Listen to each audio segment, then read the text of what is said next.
Welcome to Spotlight on Scott. I'm Airman First Class Michaela Weller. In 1973, the United States listed 2,646 Americans as unaccounted for from the entire Vietnam War. But today, Tech Sergeant Louis Clever has been laid to rest after being missing in action for 46 years. Senior Airman Timothy Kirshner brings us the story. On February 5, 1969, an EC-47 aircraft was shot down by enemy fire over Laos in Southeast Asia. Among the 10 crew members was Technical Sergeant Louis Clever, an airborne Morse systems operator.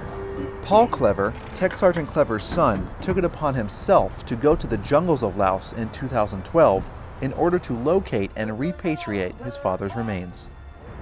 I feel like I found the cure to insanity. After carrying the burden for so many years, you become numb to it, but it's always there. It's always pressing on you. After Mortuary Affairs came to our house with a representative from the SIL, the Central ID Lab, and a DNA specialist and laid out the evidence that, yep, we've got your dad, he's home, you're gonna be okay, then I became a different person, and it was like being cured of insanity. Scott Air Force Base Honor Guard sent 21 ceremonial guardsmen, and the Patriot Riders organization sent dozens of Patriot Riders to ensure that Tech Sergeant Louis Clever received proper full military honors. Our hero today sacrificed his life for our freedoms, and it's very important that we, of course, pay our respects, but also we bury him on American soil. He'll be buried with his wife, and that's a very important thing, I think, to everybody here. Senior Airman Timothy Kirshner, Scott Air Force Base, Illinois.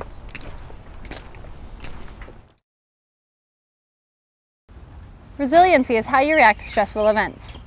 Let's take a look at how this airman interprets and reacts to a verbal counseling after she failed to turn in her paperwork on time. Sir, you want to see me?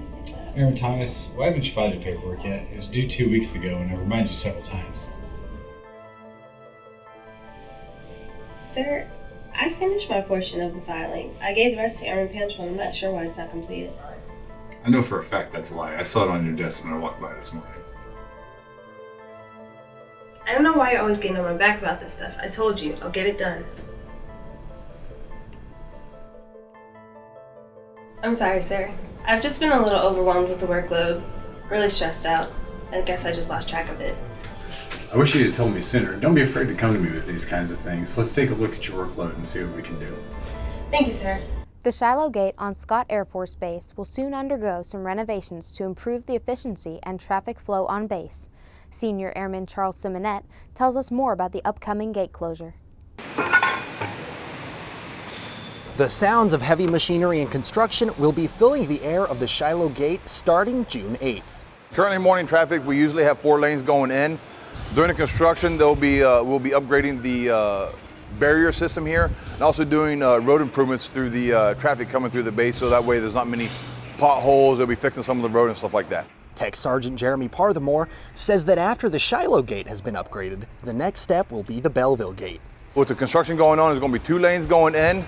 What they'll do, they will serpentine through the outbound lane, which all outbound traffic will be forced out Temp Shiloh Gate from 1530 to 1700 hours. If you have any questions about what to expect during this gate upgrade, contact the Security Forces Squadron Operations Section at 256-6000. I'm Airman First Class Charles Simonette, Scott Air Force Base, Illinois.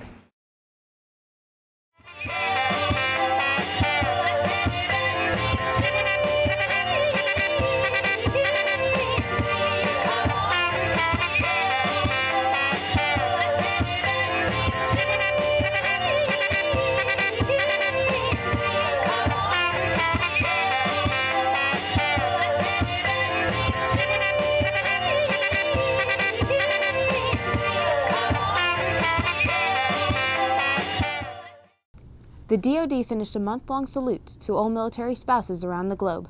Continuing with that salute, we'd like to introduce our guest anchor for this broadcast, Mrs. Deb Kramer, spouse of the installation commander, Colonel Kyle Kramer. Thank you, Airman Weller. It's wonderful that we recently honored our spouses for their many contributions and sacrifices.